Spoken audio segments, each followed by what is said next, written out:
உறவுகளை நாம் இன்னைக்கு கிடைச்ச மீன்கள் பரவாயில்ல, இன்னைக்கு நல்ல மீன்கள் எல்லாம் கிடச்சிருக்கு. ஒரே ஒரு சுறா மீன் தான் கிடச்சிருக்கு. அப்புறமா சாபி மீன்கள், அதாவது பூலை மீன்கள் அதிகமாக கிடச்சிருக்கு. பாறை மீன்களும் கொஞ்சம் கயத்தில் பிடிச்ச பாறை மீன்கள் தான் பாருங்கள். உறவுகளை நாம் தும்பு போட்டு, அதாவது மட்டு தும்பு அந்த மாதிரி சொல்லுவோம்ல, அந்த தும்பு போட்டு ஓடி பிடிச்ச மீன்கள்.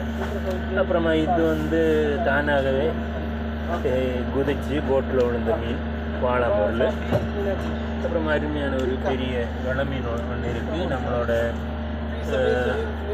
உறவு தான் மீனை எடுத்து பிரித்து போட்டுட்ருக்காங்க.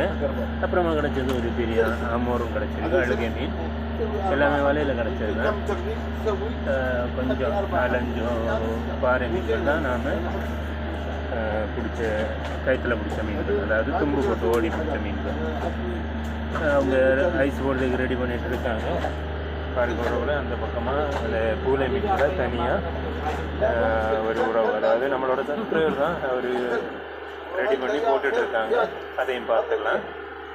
பாருங்க, அருமையான பூலை மீன்கள் தான் அந்த பக்கம் மாற்றி போட்டிருக்காங்க.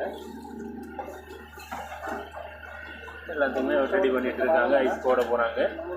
நம்மளும் வேலை நிறைய இருக்குது, அதனால் காணொலியை இதோட முடிச்சுக்கலாம். ஓகே உறவுகளே, பாய்.